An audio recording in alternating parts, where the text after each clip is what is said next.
What happens when a fighter goes from competing in scripted bouts to the Octagon to take on the best heavyweight the UFC has to offer?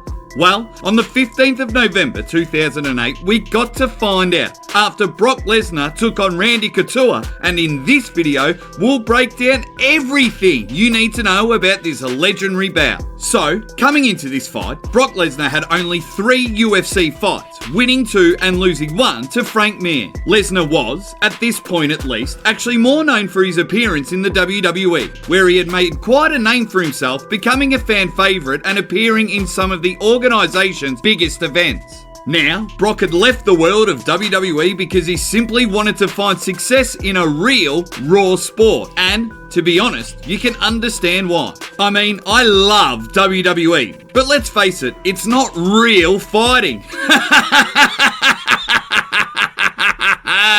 Honestly, it's hard to watch sometimes.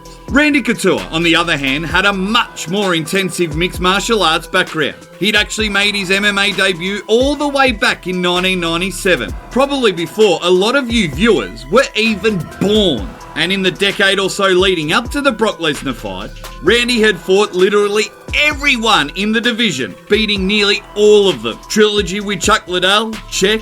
Win over Tito Ortiz? Check. Revenge knockout on Vitor Belfort? Check. You name it, this guy had done it.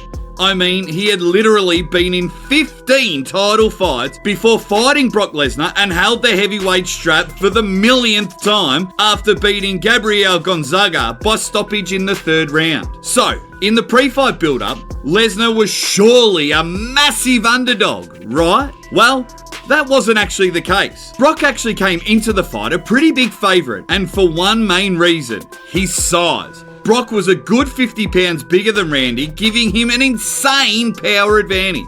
Of course, Couture wasn't exactly a spring chicken at this stage either, and many believed that his prime was far behind him. Others were of the opinion that Lesnar's sheer athleticism would prove problematic for Randy, especially if the fight went to ground. And, come fight night, Brock showed why he deserved to be the bookie's favourite. As soon as the fight started, Lesnar looked to impose his size advantage, clinching Randy and smashing in knees to the body. After a few exchanges, Brock was able to land the all-important takedown and start draining Randy by crushing his lungs with his sheer weight. However, Randy was able to get back to his feet pretty quickly and outwork Lesnar for the rest of the round. Nevertheless, in the 2nd round, Lesnar found a home for a vicious knee, followed by a right hand which dropped Couture. Lesnar followed Randy to the ground with more strikes, forcing the ref to wave off the fight, and officially marking Lesnar as the new heavyweight champ. Now, a lot of people are going to jump to Randy's defense and say that the only reason he lost was because of the weight disadvantage.